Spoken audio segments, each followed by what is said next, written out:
What's up, everybody? It's your favorite mixed bag's favorite nerd, and today we are looking at the Siege Shockwave. This is on loan to me from Ken. Shout out to Ken. He took care of me. He sent me this and Ultra Magnus. Ultra Magnus we'll be looking at next week, and then I got a sit-down Saturday planned for a discussion regarding the Siege line. There's a method to my madness here. Just bear with me. So, there's some really impressive things about this figure, and there's some really stupid things about this figure. And we're going to get into both, and then we're going to have some final thoughts. But let's start with accessories.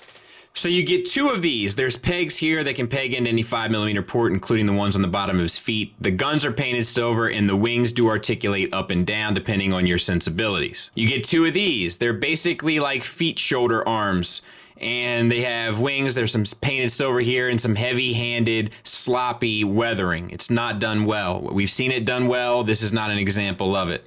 And then you have this armature here with the little cannon on it. This is a pink, like a lighter purple plastic. This is purple plastic. That's silver, and then it has the weathering. So you get a swivel here and a hinge for the elbow, and that's it. You get two of these. And then you get this thing, which is like that movie where those things came down and attacked Tom Cruise, like based off a famous book or something. I can forget the name of it at the moment. But they peg in here, and they hinge here and here. They hinge here and here, and they swivel. You have silver paint on the barrels, and you have translucent paint up here at the top. And now let's show what they can do, or what they can't do, or what they're intended to do. All right, once you have all your pieces lined up, these go in as one side and then the other. He uses the same for the next mode we're gonna look at. These things plug in using this tab here into the shoulder. That one's not entirely secured, but we'll go with it. And then this thing plugs into his back, and we'll sort of, let's see if we can't bring this out a bit. These pegs here come around and tab into the side of it, and then once you get everything tabbed. Look, let me get it cleaned up. We'll take a look at it. Look, I'm sorry for my burst. This thing, man, look, we'll save it for final thoughts. It looks like some sort of starfish that would live next to a nuclear power plant or something. Like, it's just a disaster of moving sharp, angular bits. It's not for me. I think it's pretty dumb and shoehorned. But there's another option. So the other thing that you can do with all of this stuff, and I'm just guessing from looking at pictures, is you take these pieces, make sure that these cannons are folded inward, take your side little wing pieces. These barrels will fit right in there, and if you put it off at an angle and then sort of swivel it in, that'll kind of do it. Do the same on the other side. Off at an angle, swivel it in, and then bring these two parts, let me show you this way, to the middle. These pieces will peg together, these pieces will peg together. And this is the easiest way that I found to do it. It's honestly a little surprisingly frustrating to get it to work, but this works pretty well. And then you take your little cannons here and you plug them into the side, and then this one into the side, and there you have it. This is something else you can do if you'd like. And then you have him on a surfboard. Look, we'll get there, all right? But this is something you can do. And I got good news, folks. The worst is behind us, because the figure's actually pretty solid. So let's talk about it. We got yellow translucent for the eye. It looks good enough. It acts on light piping, and it actually works fairly well, as you can see. We have silver paint on the antenna. The head itself is on a ball peg, but the ball peg sits inside, I believe, of the chest, which does make it a bit better. You get the confused dog look, you get forward and back, you get the swivel. So all of that works fairly well. You got translucent plastic here along with some detailings behind it. I'm not sure exactly what it is. It might be a piece of paper or it might be silver paint.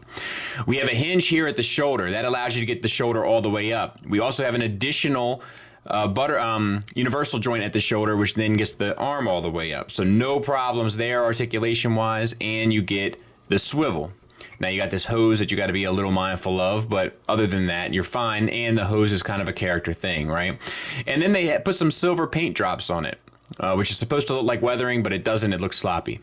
We have a bicep swivel, and we have an elbow hinge that gets you a little bit past 90 degrees. For this side, it's the same, except you have a wrist swivel as well. We also have the Decepticon symbol painted on both forearms. So that looks good. We have a waist swivel, no problem there. We have universal joints for the hips.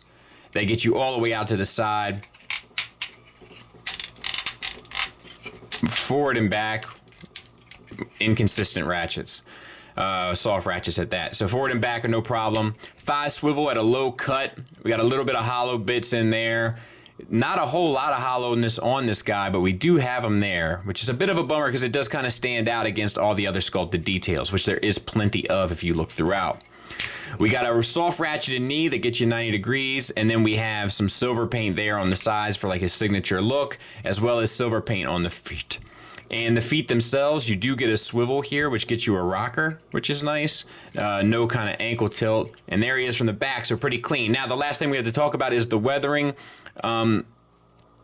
It's not done well. We've seen it done well, and similar to the accessories, it's not done well. It's done heavy-handed, and it doesn't look circumstantial. It looks purposeful, which is the problem with weathering. It has to really look like the weathering is there as a result of the wear and tear that the bot or the character has endured. Instead, this looks like somebody took a paintbrush and went like this, and it just doesn't come across as well. So we've seen them do it well, but I really like to see them nail it down because this does not do it. Size comparison wise, there it is with a Voyager and a Deluxe, so kind of what we come to expect with the Siege stuff, slightly on the smaller side, but I don't think it's entirely hateful, and I don't think that it's small to a point where it doesn't fit in with the regular bots. I think it's still fine. It just asks for a little bit more variation in my opinion. I know I'm on the outside looking in that regard, but it's how I feel. Now, Ken also asked that I include a shot of him with this fella. I'm not exactly sure what this is, but I know that it's the stuff that will eventually bring me nightmares. Could happen tonight. And there it is. Let's get him transformed. Chest up, head in, chest back, plug in. Extend the backpack. This is gonna come up and over. Unplug your hose. Bring the arms up. Bring this out and around, plug it all back in, and then you have this little bit of business that goes there, and then this, can that plug back in? Yes. I'm not sure if that goes there. I'll have to double check. It looks very, very tight. Tight like a tiger. It doesn't go there. Okay, swivel the legs around 180 degrees, and then open up these inner panels, and they'll become... you know what they'll become. They'll become the trigger is what they'll become, but we're not calling it that. We're not allowed to call it that anymore. So now we're going to, and I just looked at another figure recently that did this, but we're not going to call this the Combiner Wars when we do it from the side. We're going to call it the Sidewinder. So we're going to bring this up, and we're going to bring this up. And then we're going to collapse all of this stuff. And then tab this section in here to the abdomen. And so we're gonna stop here and we're gonna unplug this. It's too tight. Plug it back in there much better. We're gonna stop here and take a look at it. So for me, this is the mode. Do you know what I mean? Like, this is the gun and this is what he turns into. And I think that this does it fairly cleverly. In regards to, you know, it has to be a spaceship now and all that kind of stuff, or a submarine or what have you. And I think that this is actually a pretty smart way to do this, and it's pretty reminiscent, and I do like a lot of elements of it. But we do have to continue, so we're going to continue now. So now we're going to plug these pieces in. Make sure it's folded up properly and plug it in here to the side. And in order to fold it up, you want that tab to go into that spot there. And then put that one into the side. Then you take these two pieces and plug them in.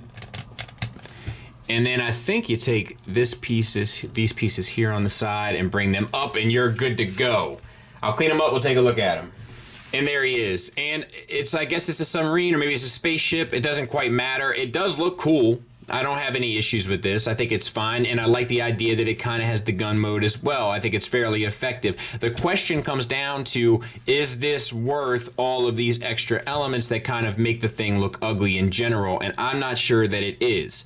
So that's a personal preference issue. It's a design choice. It all works properly, so there's no objective criticism in regard to it, but I'm not sure that I find it at all interesting. But I find Tiger Tracks interesting.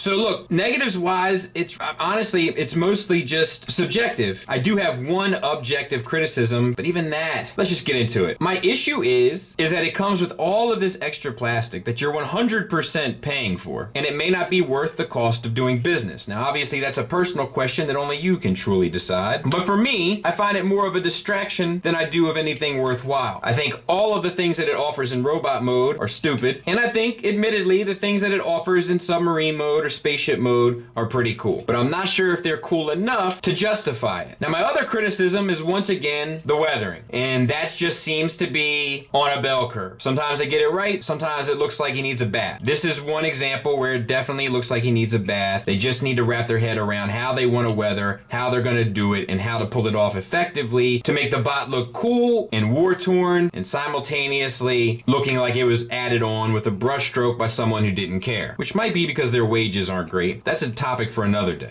Positives wise, there's plenty. I love the sculpt. I think it's great. The materials feel like a huge step up from other Hasbro stuff that I've dealt with in regards to Transformers. Especially when I put them next to the aerial bots, I was like, wow, this feels very different. And it does. The plastic feels better. The joints are tolerance better. Less ball pegs, more universal, soft ratchets, etc. It all does a very good job of doing it. The actual paint accents are also done well. The Decepticon symbols as well as the silver details. And I really enjoy the transformation. It's very reminiscent of the G1 and is fairly intuitive and fun. I also think the alt mode looks cool both in the gun mode, which is kind of like this little hidden bonus that they did, which I dig, and the submarine mode. So it is a recommend for me if you're in for the line. If you're not into the line, I certainly don't think it's something that's going to bring you into the line, quite like myself, but I think for what it is, it's done very well, and in that regard, I give it a thumbs up. Thanks for listening. Thanks for watching. Until next time, take care.